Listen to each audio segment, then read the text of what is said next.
Hey everyone, thank you so much for joining this call on the Pantera funds and the opportunity we see here. We have the whole investment team here with me. If you have questions, go ahead and use the Q&A box. We'll be able to answer those as we go, and then any questions that are we think would be interesting to everybody on the call, we'll wait and hold those to talk about those live at the end. First, I just wanted to show a brief agenda of what we're planning to talk about today. Many of you are LPs of the fund, but for those of you who are new, we want to give an overview of the firm itself, why we think this is an amazing asymmetric opportunity, why 2021 right now is an amazing time to drive the growth in the price of cryptocurrencies, some thoughts on the markets themselves, and then our 4 different funds and how one can get exposure to the space. History of the firm is Pantera was started in 2003 after I left Tiger Management. I was the head of macro trading and the CFO at Tiger. We managed $1 billion of assets, very similar to how Tiger Management managed money, global macro, very top-down, looking for disruptions, dislocations in the markets. In 2011, I got interested in Bitcoin. It took a couple of years to get my head around it, but ultimately decided to make that our exclusive focus. And in 2013, we launched the first cryptocurrency funds in the United States. We now manage about $4.5 billion of assets across the whole spectrum of very, very liquid, from daily liquidity funds all the way out to venture.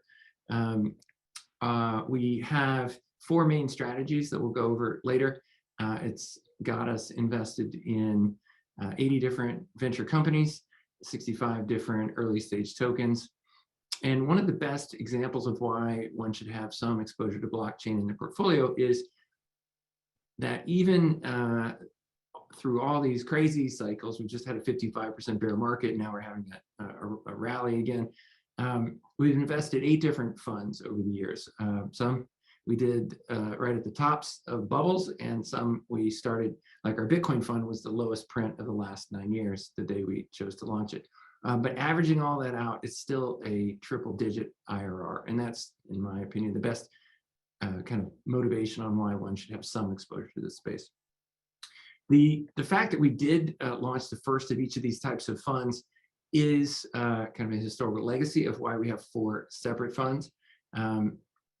There was only one currency when we launched the Bitcoin fund, and then we did the first venture fund in the blockchain space, and then the first exclusive early stage token fund.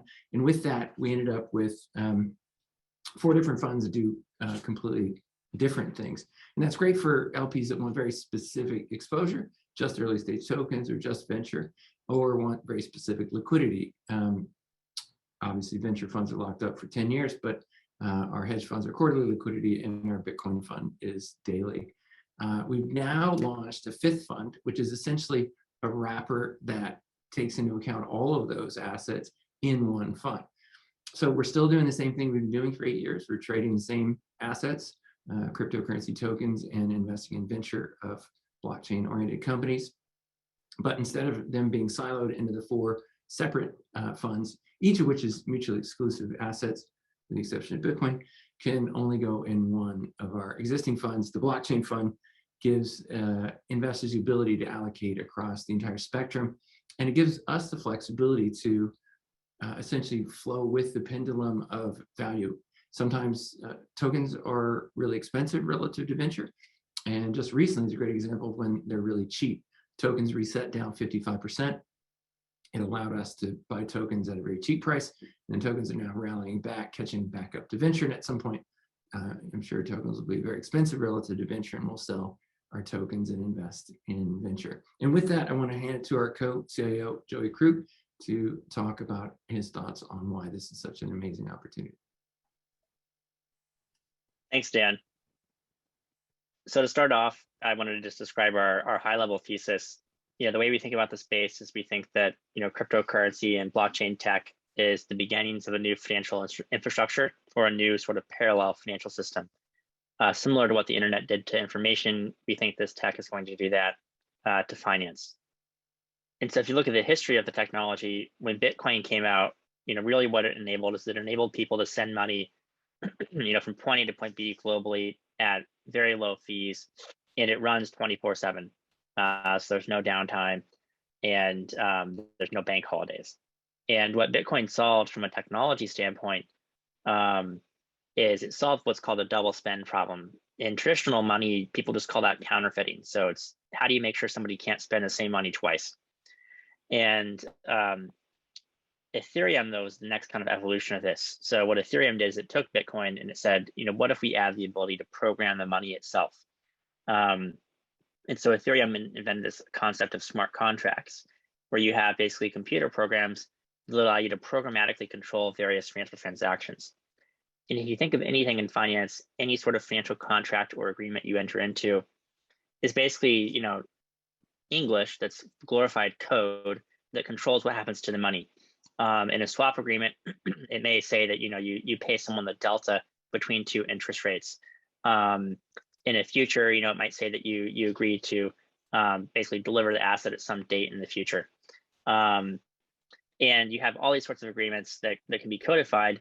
And Ethereum says, what if we basically make this actual code and get rid of all the ambiguity that English has and just make it purely software? The one downside of Ethereum, though, is that it's not super scalable today. That's starting to change very rapidly. There's a bunch of things that are called layer twos, or blockchains built on top of Ethereum that are more scalable. And there's also systems like Polkadot, which are other blockchains that are sort of more scalable from day one. And so if you look at what's happening on top of Ethereum, you have this whole decentralized finance ecosystem. And if you think about what any sort of financial system needs, there's really 4 or 5 kind of main components. The first one is the actual unit of account, or what currency are people denominating trades in. For most of global trade today, that's the US dollar. In crypto, it's the same thing. People are trading using stable coins that are pegged to the US dollar, one-to-one pegged to the USD. Next up, you have exchanges. These are decentralized exchanges that let you trade assets without an intermediary. So instead of needing to send your funds to the exchange, you actually keep control over your own funds. You agree basically on the blockchain to do a trade with someone else. And then when the trade happens, settlement happens with the trade. So it kind of all happens in one transaction. There's no way for someone to steal your money. Next up, you have lending and issuance. So these are basically lending protocols that let you borrow and lend various assets in the crypto space. And then also, there needs to be a way to issue new assets. Most or almost all new assets in the blockchain space are issued via tokens, where the token represents something, whether it's a claim on the cash flow of some protocol, a stake in governing some protocol, or it could even be something in the real world. Like on Maker, there's a few people who've actually created essentially tokenized mortgages and then borrowed against them. The last 2 components are margin and leverage. These are 2 things that you need basically to have efficient capital markets. If everything was fully collateralized 100%, the market would be very inefficient because no one could take certain bets they need to take to hedge. The simplest example of this is current businesses needing to hedge currency exchange risk. If you have to do that at 100% collateral, it's going to be very expensive and inefficient for the business to do so. And so if you look at what's being built in this space, you have what's called kind of the technology stack, or the different layers that exist here. So at the very base layer, you have the actual blockchains themselves. One layer up, you have what are called oracles. These get data from the real world into the blockchain. A layer above that, you have the protocols we talked about before, lending, decentralized exchanges. There's a couple of new things like Mirror, which are decentralized derivatives protocols. They let you basically trade on the price of things like synthetic versions of Apple or Tesla stock, but except they trade 24/7 without market holidays. A layer above that, you have like decentralized derivatives exchanges that let you trade things like crypto. And then in the very top, you have aggregators, things like 1inch or Instadap, where you hand them, some intent, some user intent. It might be, I want to trade 1,000 ETH for USDC, and 1inch will get you the best price. With Instadap, you might say, I want to lend out, or I want to borrow, say I want to borrow $100,000 against my Ether collateral, and they'll try to basically get you the best price using something like Compound or Maker. They also let you refinance your loans. So there's these things that are kind of user facing that are built on top of a lot of the underlying protocols, but you don't have to go directly to Uniswap to use 1inch. You don't have to go to Balancer. You don't have to open up 20 tabs and route your order manually. They basically do it all for you from one user interface. That's the idea. And so if you look at the growth that's been happening here, the amount of value locked up in DeFi, or sort of the amount of value in this new financial system, is over $115 billion today. A year and a half ago, that was around $1 billion. And then the other metric we look at is decentralized exchange trading volume. In January 2020, that was about $1 billion. Today, in July, that was about $56 billion. And so they have been growing really, really rapidly over the last couple of years. I think with that, Paul's going to talk about some other areas of focus for the fund.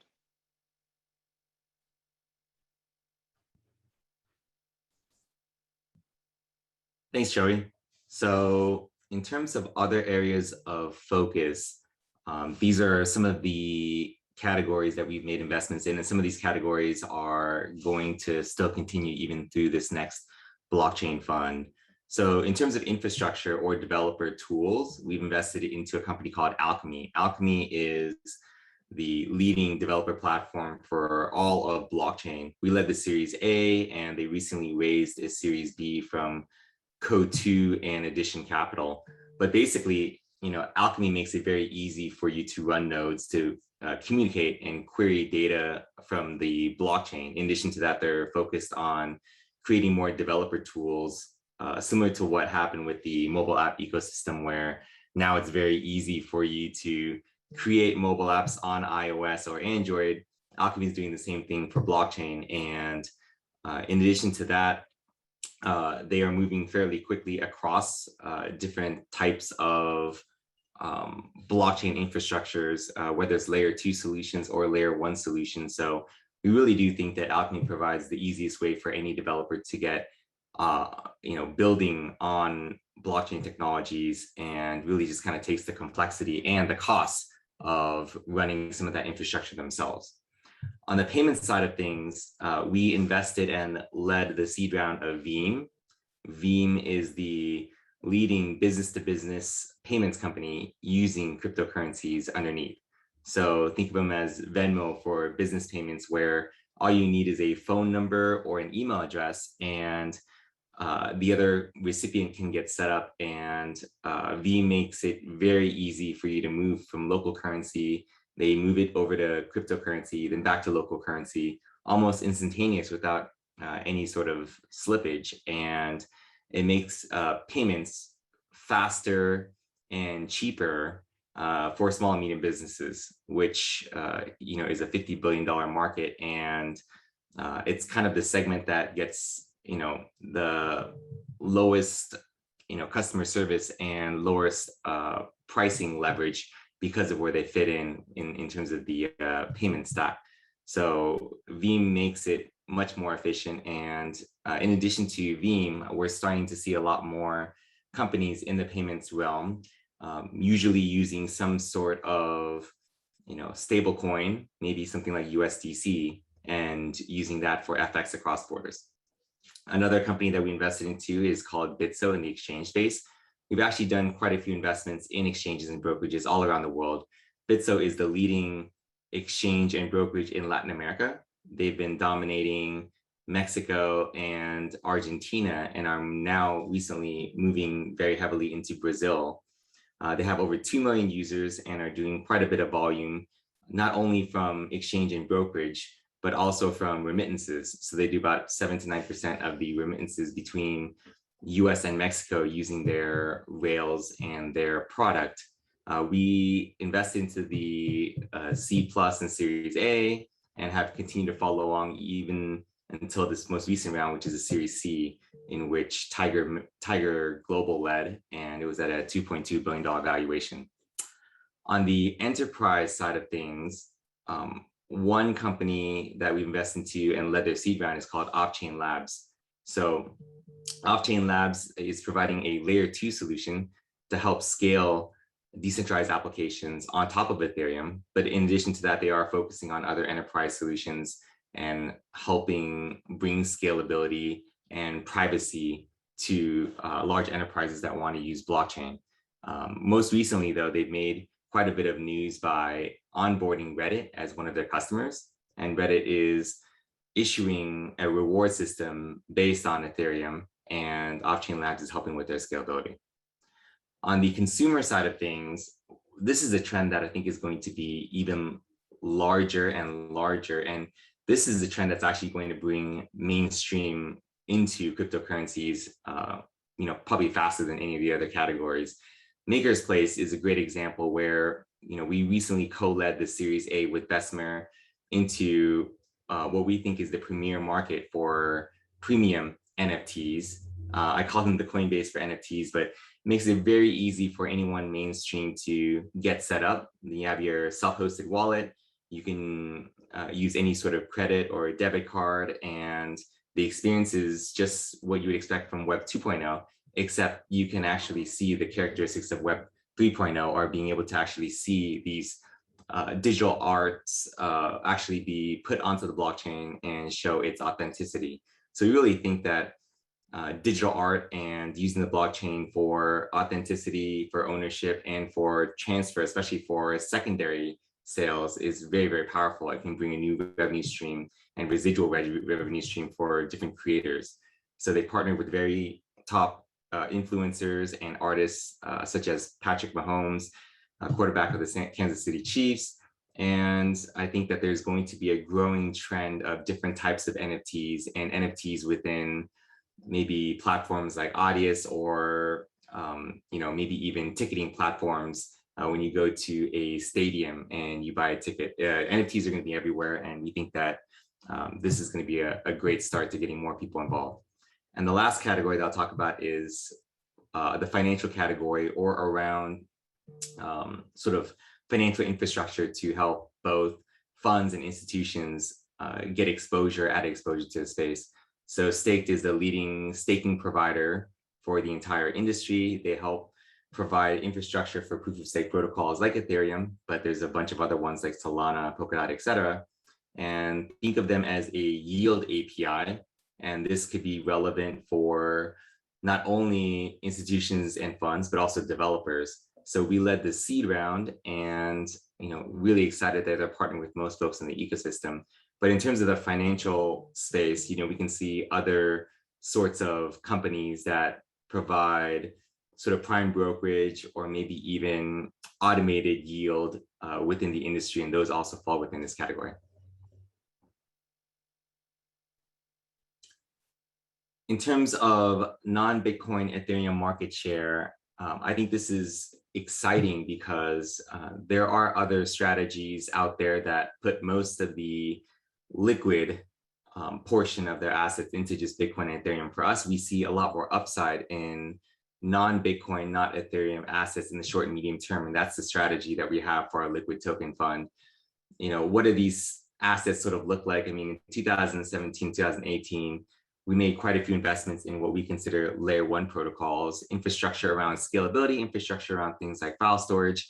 And now into 2020 and 2021, it's been mostly into DeFi protocols, payment protocols, and other sorts of infrastructure. So you can think of anything from lending and borrowing to payment type assets and other assets that revolve around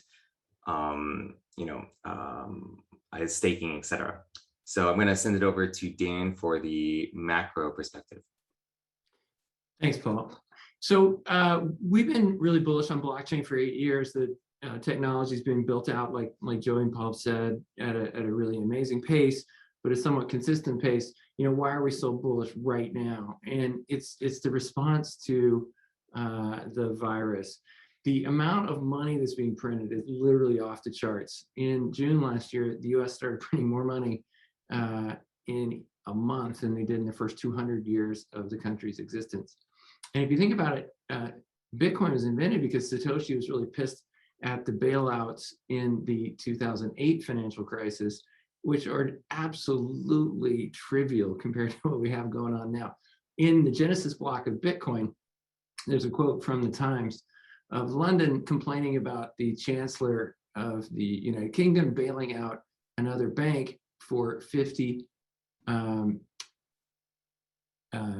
million pounds, and now we're doing $50 billion every 4 days. It's just staggering how much money is being printed. And that has driven the markets. Anything whose quantity can't be eased has gone up in value. Or another way to think about it is the value of paper money has gone down. And this is a graph of the value of paper money. US dollars is one, but they're all very similar, relative to the things whose quantity cannot be eased. Gold, commodities like sugar and oats, housing prices, lumber, oil, and even the S&P 500. I think the S&P 500 is the best proof of our thesis that the massive printing of money is driving up the price of everything. The S&P was hitting records in the middle of a global depression when obviously corporate earnings were being killed. So this is a good example of why we think you should be investing now. That's brought in a bunch of legendary investors as well. Paul Jones, Stan Druckenmiller are investors that have gone in, and each of them has said it's reminded them of gold. And I get asked often, why is gold not performing very well? It's up a little bit, but not nearly as much as all those other fixed assets. And I really think it is because cryptocurrencies are stealing market share from gold. It's the new gold, digital gold. That's also brought a lot of corporations and institutions into the market. Each one brings, sometimes in PayPal's case, hundreds of millions of new buyers into the market, brings a great deal more investors. And what I've seen over the years is the stickiness of investors is incredible. It might take a long time to convince people to invest. It took me a couple of years to decide to do it. But once you do an investment in blockchain, you rarely want to get out. And so it has a very sticky characteristic. All right, so thinking about why it's a great investment. In my career, I've always looked for these disruptions, things where the upside is much bigger than the downside. And that's basically what blockchain is. It's the most asymmetric trade I've ever seen. The amount of upside is massive relative to the downside. And obviously it's a new asset class. It's, volatile. It's, it went down 55% a couple of months ago. So it's still, there's a lot of risk. It's a very volatile asset class, but you can only lose 1 time your investment, whereas you can make, in many cases, orders of magnitude on your investment. And that's why we think it's important. When you have a very disruptive technology and graph the price, like the price of Apple stock or Amazon stock or Bitcoin, it looks like a vertical line just in the last few months. But if you graph it exponentially over the last 11 years, Bitcoin's actually been pretty consistent. It has a 233% compound annual growth rate. It's had some bubbles, 2013, 2017, and it's had some big bear markets. It's had a couple 80 to 90% bear markets, just had a 55% one.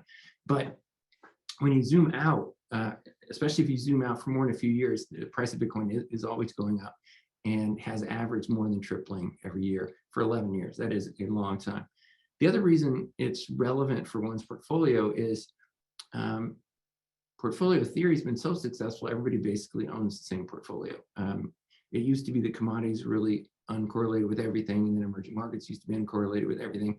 But as those become more popular, then they become highly correlated.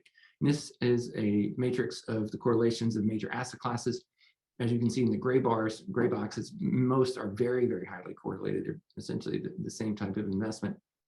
But Bitcoin has a essentially zero correlation to most major asset classes. And if we're right that Bitcoin and blockchain will become a major asset class, and all investors in 10 years have a blockchain team and have a blockchain allocation, this will no longer be true, but for the next 10 years, it's great. And so finding assets that have a 233% compound annual growth rate and have zero correlation to anything else is a dream asset. Okay, the one thing that is tough though is investors are sometimes frustrated with how do you value cryptocurrencies. Some cryptocurrencies these days have cash flows and you can discount them, but that was the gripe of one of my Tiger Cub TMT friends. With no cash flow, it's hard to know what it's worth. I think you have to go back to an old school Econ 101 supply and demand concept. Is you have a very limited supply of Bitcoin, and every 4 years that supply is actually cut in half. That happened last year, and it normally drives very large market rallies. And then every time you have a shock, like PayPal entering the market, bringing 300 million new people into the market, it shifts the demand curve up. And that's basically what we've been seeing for all these years, that more people are coming into the market. There's hundreds of different use cases, but for whatever they're using it for, they're driving up the price of Bitcoin. The other construct to help people get their heads around the value is this table here, where we have the number of people using Bitcoin, and then the price of Bitcoin. And number of people using Bitcoin has gone up by an order of magnitude every 2 years, again, for 10 years, which is a really long time. And the price of Bitcoin has also gone up by exactly 1 order of magnitude every 2 years, which is pretty trippy to see two incredible 5 order of magnitude jumps in data series and have them be perfectly synchronized. There was one period in 16, 17 that they didn't hit it at the same time. But that, to my mind, is kind of one of the simplest ways to think about the value. If more people want to use it, it will go up. And yesterday was the 50th anniversary of Nixon taking the US off the gold standard. It's like the gold standard. There's a fixed number of Bitcoin. There's never going to be more than 21 million Bitcoin. And if more and more people want to use it, it will drive the price up. This is a thought of where it could be in a year or two. And then if you really extrapolate it out, there's always these pundits trying to come up with the most outrageous forecasts for the value of Bitcoin in the long run, 1 million, 10 million, whatever. If everybody with a smartphone used Bitcoin and we maintain this relationship, it would trade at $700,000. And I actually, that's about 15% of global M2.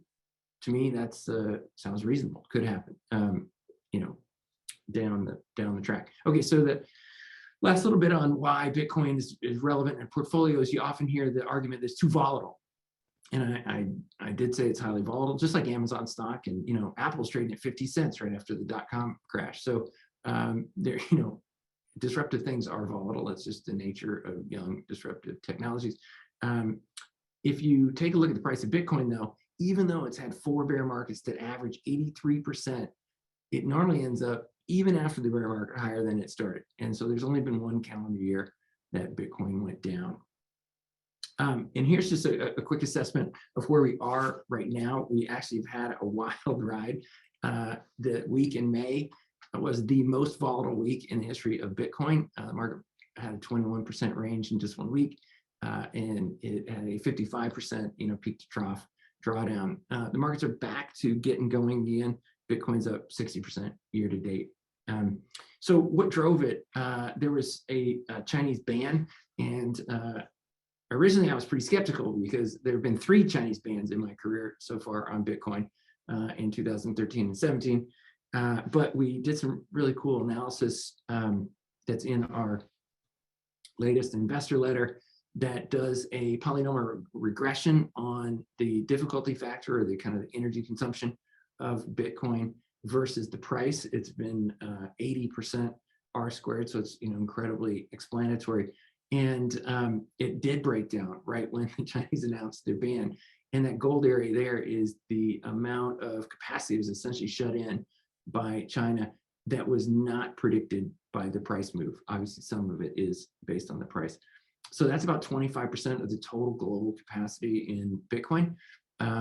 I believe the markets are incredibly efficient. So probably over the next 3 or 4 months, all that capacity will get relocated somewhere else, outside China, or get going back again in China, because that's $2 billion annually of free money, and people are pretty crafty. They'll figure out how to get that.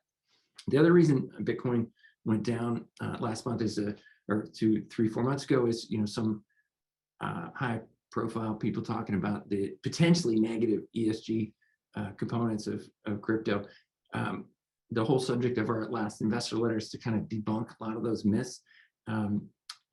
It's an interesting question on whether a new money system that provides such an important tool to 100 million people is consuming the right amount of electricity. You can have an interesting debate on that. But all of the other perspectives on all the other blockchains and venture And then especially on the social and governance side, blockchain is wonderful for ESG. And so I think when the dust clears and we look back on this, people are going to wonder why we even had that debate, that blockchain is fantastic for ESG. So the valuation now, it's a good question. When's a good time to invest in crypto? There's been some bubbles, there's been some bursts. This graph shows the deviation of Bitcoin as a proxy for the whole industry from the trend, that 11-year 233% compound annual growth trend. And you can see 2013, the price was way off the charts. 2017, way off the charts.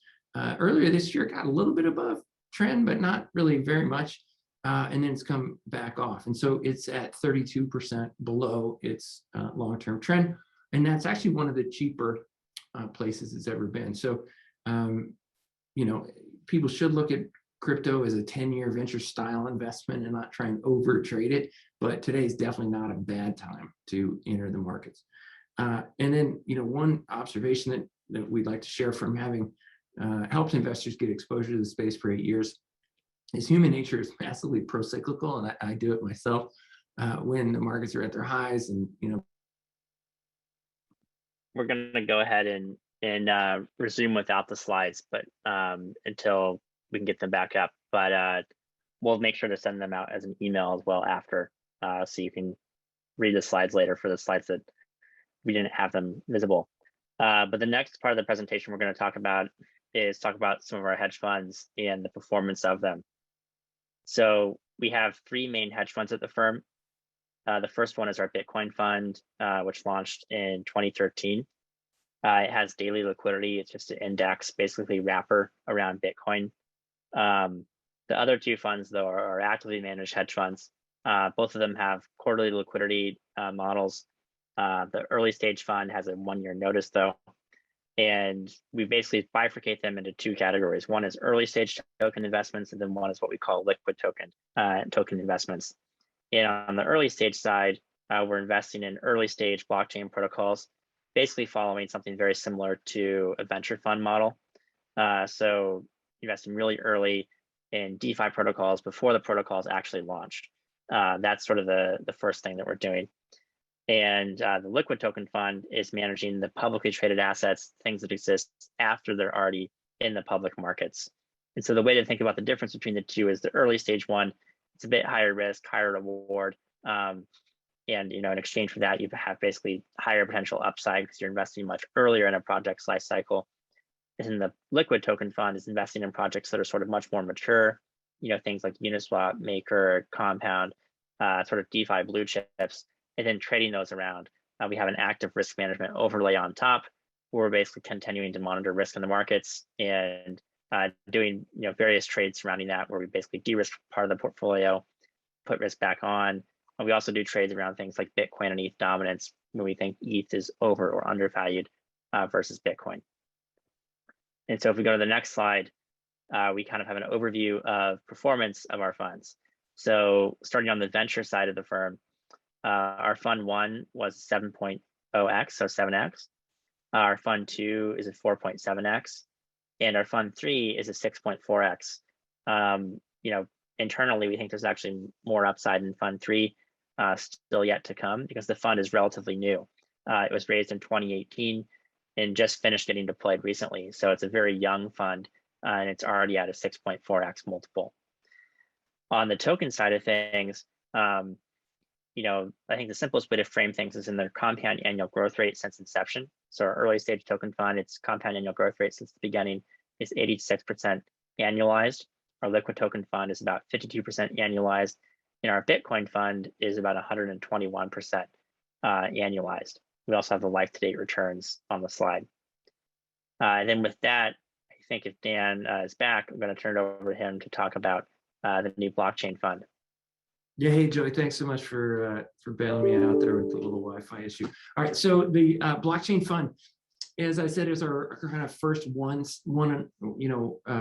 all-in-one type of fund. We're also making it more institutional. There's already been some questions about the minimums. It was a tough decision for us. One of our very important themes this whole time is is making blockchain accessible. And so our minimums have been literally as low as we could make them regulatorily, $100,000 for all of our funds. But this one, with our fundraising company, we had agreed to keep it at a minimum of 1 million. And I realize it's frustrating for some of our investors. Luckily, one of the ironies of producing these kinds of returns is a lot of people that put 100 grand into our first funds now have way more than $1 million, so can easily invest. And so we are targeting 600 million, and we picked that number as a number that we thought we could do without distracting the investment team too much. We've been very gratified that the first closing on June 30th was about 350 million. So we did more than half of it in the first closing. We really do want to keep it open though for a year, because most institutions need quite a bit of time to do their diligence, and then also often have scheduled out their investments for a long time in the future. What we decided to do is to have closings be on every fiscal quarter end. So we had our first closing on June 30th. We'll have another one on September 30th, and then December 31st and March 30th of next year. And that allows people to get through the process and invested. The fund will do a capital call. Originally it was 25% at the first closing, and then 10 or 15% at the end of each fiscal quarter until the fund's fully invested. So this next capital call will be 40% of the capital. The fund is mainly like a venture fund, 10-year term. In the first 5 years, we'll be investing in early stage tokens and then reinvesting them as they go live, and then reinvesting some of the venture, 20% of the venture, and having that roll into new deals until the 5th year. And then after that, all the money will roll back. What we've seen in our first 3 venture funds is that after around 3 or 4 years, we've typically returned capital, and then after 4 or 5, start returning multiples. So if the past is like the future, we will be doing that again here. And with that, I want to hand it back to Paul to talk about why Pantera and what we are focused on. Thanks, Dan. So let's go to the next slide on why Pantera. Yeah, so the space is getting a bit more competitive right now. We're starting to see other VC firms, traditional VC firms, come into the space, more crypto funds coming into the space, and even family offices, endowments, investing directly into token projects. And yeah, there's quite a bit of capital. But for us, we want to make sure that we continue to stand out. I mean, how we already stand out, I think, is really through our team and leadership, with the general partners and the rest of the firm having everything from decades of institutional fund management experience to working at some of the top institutions, a mix of Wall Street, a mix of deep technology, a mix of venture building and operations. We really do have a very strong and complementary team all across the board, and hiring very rapidly, both on the investment team and on the platform team, to provide even more value around things like M&A, to legal guidance, to recruiting, etc., and even tools and ways that we can increasingly add value to our portfolio companies. Some of the more unique and interesting things that we do versus some of the other newer capital that's coming into the space is, we're very deep on the technology side. We really participate in governance, which almost every decentralized application has a DAO these days, and you have to be very active in building up the community and maintaining the community and the strategic direction of these projects, and even providing liquidity, staking, things like that. These are all sort of table stakes for us. And that kind of goes into the infrastructure side, where we do our best to use, and sometimes the using of these products actually leads to investment. But post-investment, we also do try to use a lot of the products that we invest into. So everything from prime brokerages like Amber, or market making like Wintermute. I mean, we try to make sure that we can, optimize what we're doing internally on the sort of management and trading side to make sure that, we can, really just add value to our portfolio companies.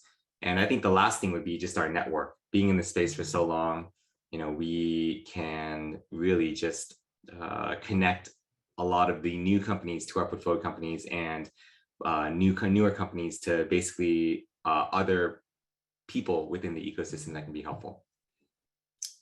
And the next slide would be on deal flow. So we are seeing a lot of deal flow that's coming in these days. Most of the deal flow, it's kind of shifted. I think the beginning of the pandemic was mostly equity deal flow, and now we're seeing mostly token deal flow. But as we have mentioned in the past, a lot of these deals, we're getting both equity and tokens, and making sure that we're aligned with the company, especially in its earliest beginnings, and knowing that these companies can sort of shift business models along the way. But the number of deals that we're getting has been higher than ever that have come through our investment committee meetings. And I would also say that while the number of deals has increased, the percentage of deals that are quality has also increased too, because of just a bit more of a regulated process.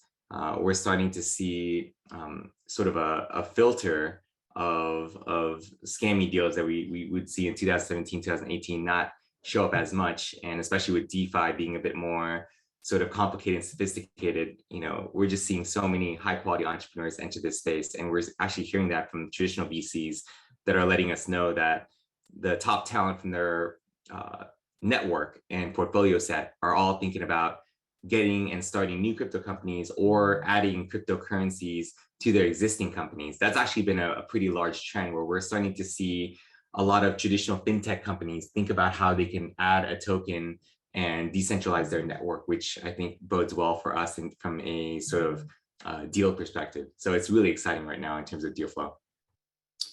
And the last slide that I'll talk about is our loss ratio. So while our returns have been tremendous, we've done a great job of just helping our companies throughout the way. And that's actually one of the most common questions that I get from potential investments is, can you introduce me to a company that you've advised and worked with that has not gone so well? And while we don't have too many companies that haven't gone, we've had companies that haven't gone so well, but we've been able to make the best of those companies and produce a return for both the entrepreneurs and ourselves. So in terms of actually losing less than our cost basis, it's been fairly low. 3% for Venture Fund 1, 10% for Venture Fund 2, and 0%, none for Venture Fund 3. So we really keep close tabs on our portfolio companies, and when it's time for them to pivot or find a home somewhere else, we start with our portfolio, then we reach beyond that and we turn into investment bankers. And we really do explore all options to find them the best source of exit. And that's gone very well for us. We think that trend will continue, especially because the most valuable sort of asset right now in the entire ecosystem are really good teams. And we are using that as the number one factor for investing, is betting on the best team. So based off of just that, we feel that we can get a parachute or a downside protection for a lot of our investments. I'm going to send it back to Joey. Thanks, Paul. So one thing people kind of commonly ask us is, why not just buy Bitcoin or Ethereum? And I think that's like a great first step. Everybody should own, Bitcoin and Ethereum in the space. But we also believe that, active management can add a lot of alpha. And so if you look at our returns year to date, Bitcoin's up about 57%, our liquid token funds up 302%, in our early stage funds up 237%. If you go back to January 1 of last year, Bitcoin's up since then about 508%. Our liquid funds up about 1,450%. In our early stage token funds up 2,100%. So we think that active management, both in terms of asset selection, but also in terms of risk management, can add alpha versus just buying Bitcoin or ETH. Then it also adds diversification, which I think is important. You're not putting all of your money in one or two assets. The other thing about our approach to this space is we do have a risk management strategy on top of everything that we do in the liquid funds. And so there's three types of indicators that we look at. One is sentiment data. So this is things like social media data. How often are people following new exchange accounts on Twitter? Search engine trends, things like that. It's mostly more confirmatory signal than one that's like a leading indicator. It's more to kind of confirm what market regime you're currently in. Next up is on-chain data. So on-chain metrics, things like, where's Bitcoin going from which exchange to what exchange? How much unrealized gains does the average holder of Bitcoin or ETH own? Things like when's the last time a certain category of Bitcoin is moved, things like that. And then the last category is more technical data. This can be things like data surrounding the derivatives markets, things like open interest data, where people put certain margin positions on, so where they're likely to get liquidated. And then also technical data. So looking at things like, looking at charts, looking at various technical indicators, trying to determine, whether the market has, bottomed off of some given support level, or whether it's fallen through a support, and so the current trend is broken, meaning the market's more likely to go down further, things like that. And we try to do risk management trades when all those things align. So we're trying to take risk management trades that have a very high expected value of helping us avoid downside risk. We're not really selling when we think the market has a 55% chance of going down. We're trying to, de-risk when we think the market has a 70% chance or greater of going down, because the way these markets work is, the 5 best days for an asset like Ethereum in any given year are roughly 70% or more of the upside in the market. So you miss out on a lot if you miss on upside days. And so whenever we do de-risk, we want to make sure that we have a really high chance the market actually does go down subsequent to our de-risking. And with that, I'm going to hand it back to Dan to wrap up. Thanks, Joey. One quick kind of housekeeping thing I want to mention is we do host blockchain lunches in some cities around the world. It's a great opportunity to get to know other people in the community that are passionate about blockchain. We'll also be talking about our funds or answering questions, and all these dates are on our website if you want to participate. And then I'll open it up for questions. We've answered a bunch kind of as we went, but there's a couple that are generally relevant, so I'll take them now, and then my partners can take some. So there's a great question about Pantera's fund strategy relative to different market cycles, BTC bull runs, halvings, multi-year bear markets. Yeah, we try and catch those waves well. We've caught some of them, we've missed some of them.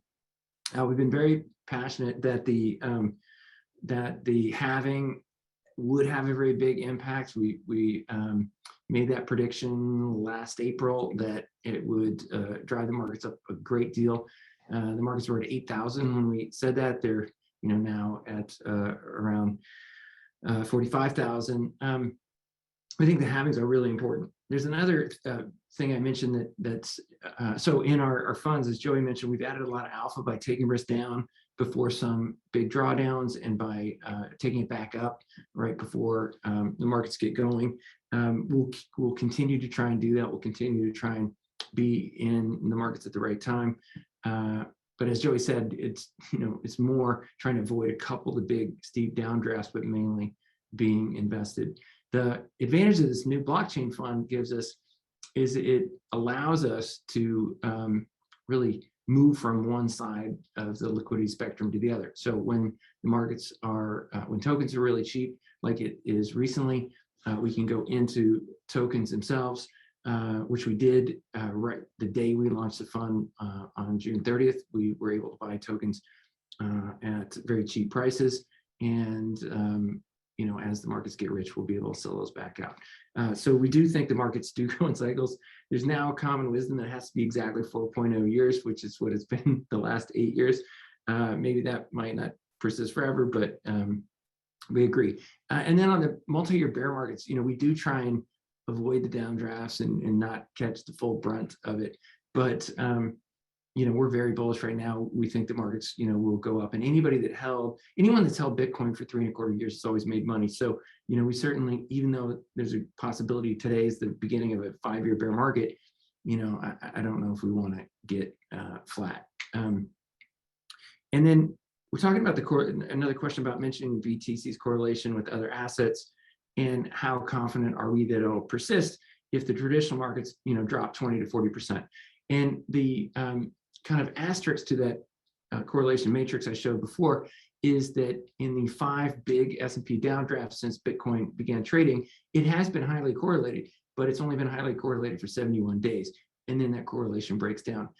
And we did see that happen in March of last year, when all of us were trying to get our heads around, what this new virus was going to do to our own lives, and then, financial markets as well. And so Bitcoin did go down 50% in March of last year. And then by March 25th, we published our investor letter saying that all these conditions are incredibly bullish for blockchain. And so we went back to, we'd taken a lot of risk off in that period, but went back to, limit long risk. And so, that would be a good model for here, is that, if the S&P dropped 35% over the next 3 weeks, Bitcoin's probably going down, but it would probably only go down for a very short period of time, 3, 4, 5 weeks, something like that. And then that correlation will break down, and it'll start marching to its own drummer. With that, I'm going to hand it to Paul and Joey to answer more questions live. There's one question on, do the funds utilize any DeFi protocols, for example, staking in LPs or yield farming tokens? And then I guess there's also the third category of general staking. So any asset that we can stake, we do try to stake them. As far as yield farming or LP in various protocols, we sometimes do it if we think that the gains from yield farming will exceed any impermanent loss due to the market going up. So we generally really only do it when we think the market's going to be range bound. That's the answer to that one. This question about, do we utilize derivatives and options trading strategies within the active management components of the liquid token fund? There's a couple things that we do. We've had a couple relatively small option positions that we've owned in the fund. We bought an option shorting an asset, for roughly 1% of NAV last December. We have some small options plays on things like Bitcoin and ETH that we occasionally do, but they're always, below 5% of NAV of the fund. So it's more kind of for like various strategic things you want to do. Like I think it was in March, we wanted to take a bet on Bitcoin dominance increasing a bit. And so we bought either March or February. And so we bought some Bitcoin calls because we didn't want to sell our DeFi positions either. And that actually ended up being a good trade. So that's an example of when we would use those for kind of more tactical things. There's also a question about where we trade, DeFi or centralized exchanges. We trade on both. We're just trying to get the best prices when we execute our trades. And so sometimes that means trading on centralized exchanges, and sometimes that means using DeFi depending on the asset that we're trying to buy or sell. There's also a question at the top about what do we think about Cardano versus Polkadot. The way I think about it is I think Polkadot has a much richer ecosystem built around it. It's sort of, you have a lot more developers building on top of it. You can see this with all the Kusama parachain auctions that are happening. And pretty soon we'll start seeing parachain auctions happen for the mainnet of Polkadot. And once that happens and those get deployed, Polkadot kind of will have fulfilled its original vision of multiple parachains interacting with each other in a scalable way. There's a lot of projects building in that space versus, I've seen a handful on Cardano, but it's not nearly as vibrant an ecosystem in my opinion. Paul, I don't know if you have anything else you wanted to answer. Yeah, it looks like we answered most of the questions already. Yeah, I think if you guys have any other questions, feel free to email us at ir@pancapital.com. But really appreciate everyone being on this call, and we'll look forward to continuing discussions and communications. And until the next call, thank you so much.